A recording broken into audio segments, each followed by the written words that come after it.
Hello viewers, আসসালামু আলাইকুম। অসংখ্য ধন্যবাদ সবসময় আমাদের সাথে থাকার জন্য। আজকে আপনাদের সামনে হাজির হয়েছি একটা ছোট্ট বিষয় নিয়ে কথা বলতে, এবং তা হচ্ছে অর্গাজম।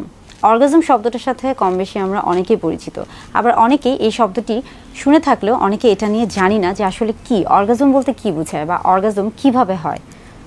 অর্গাজম আসলে কি? অর্গাজম মূলত দেখা যাচ্ছে যে নারী পুরুষ উভয়ের ক্ষেত্রেই আমরা বলে থাকি যে যৌন তৃপ্তির যে সর্বোচ্চ পর্যায়টি রয়েছে, অর্থাৎ একজন নারী বা একজন পুরুষ যখন তার যৌন চাহিদা মেটানোর জন্য বা যৌন তৃপ্তি যখন সে সর্বোচ্চ পর্যায়ে লাভ করে থাকে, তখনই তাকে মূলত অর্গাজম বলা হয়ে থাকছে। অনেকে মনে করে থাকেন যে অর্গাজম আসলে শুধুমাত্র শারীরিক মেলামেশার মাধ্যমে সম্ভব কিংবা সহবাসের মাধ্যমে সম্ভব। এটা আসলে একটা ভ্রান্ত ধারণা।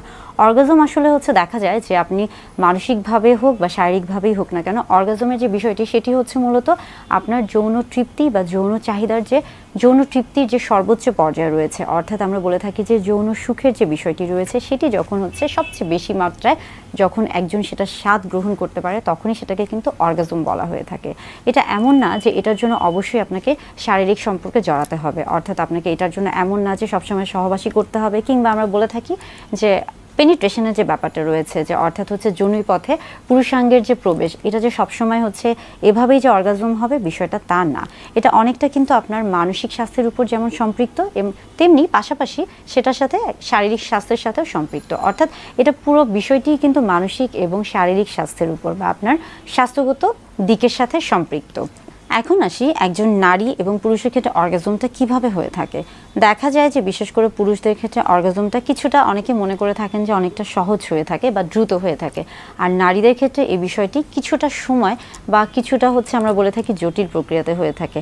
অর্থাৎ পুরুষদের তুলনায় নারীদের অর্গাজমের ক্ষেত্রে হয়তো বা সময়টা একটু বেশি লাগে, কিন্তু আসলে যে প্রত্যেক মানুষ, নারী অথবা পুরুষ, তাদের যে যৌন তৃপ্তি বা যৌন চাহিদাটি এটা নির্ভর করছে আসলে তার ব্যক্তিগত স্বাচ্ছন্দ্য বোধের উপর।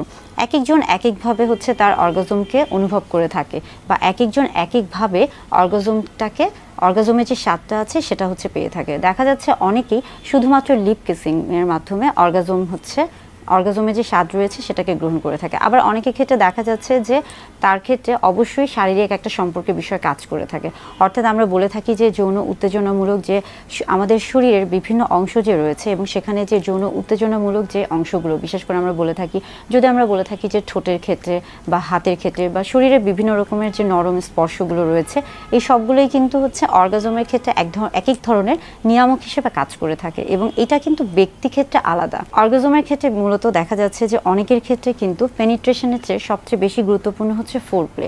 ফোরপ্লে বলতে আমরা বোঝাচ্ছি মূলত একজন নারী এবং পুরুষ একটা শারীরিক সম্পর্কে যাওয়ার আগে নিজেদের মধ্যে একটা সুসম্পর্ক, সুন্দর একটা বন্ধুত্বপূর্ণ সম্পর্ক তৈরি করা, এবং সেখান থেকে দেখা যাচ্ছে যে দুজন দুজনকে জানা বা দুজন দুজনকে বুঝতে পারা, দুজনের মধ্যে যে ইতিবাচক একটা এই যে সেতুবন্ধন তৈরি হয়, সেখান থেকেও কিন্তু অর্গাজম সম্ভব হয়ে থাকে। অর্থাৎ অর্গাজমের ক্ষেত্রে সবসময় যে শারীরিক সম্পর্কের প্রয়োজন বিষয়টা তা নয়, এটা কিন্তু অনেকটাই মানসিক এবং শারীরিক দুটো বিষয়ের সাথেই সম্পৃক্ত, এবং নারী পুরুষ উভয়ের ক্ষেত্রে অর্গাজম সম্ভব। এবং সেই ক্ষেত্রে অবশ্যই আমরা বলে থাকি যে হ্যাঁ, অর্গাজম যদি হয়ে থাকে সেক্ষেত্রে অবশ্যই একটা অন্যরকম অনুভূতি কাজ করে, বিশেষ করে শরীরের দিক থেকে হোক বা মনের দিক থেকেই হোক না কেন।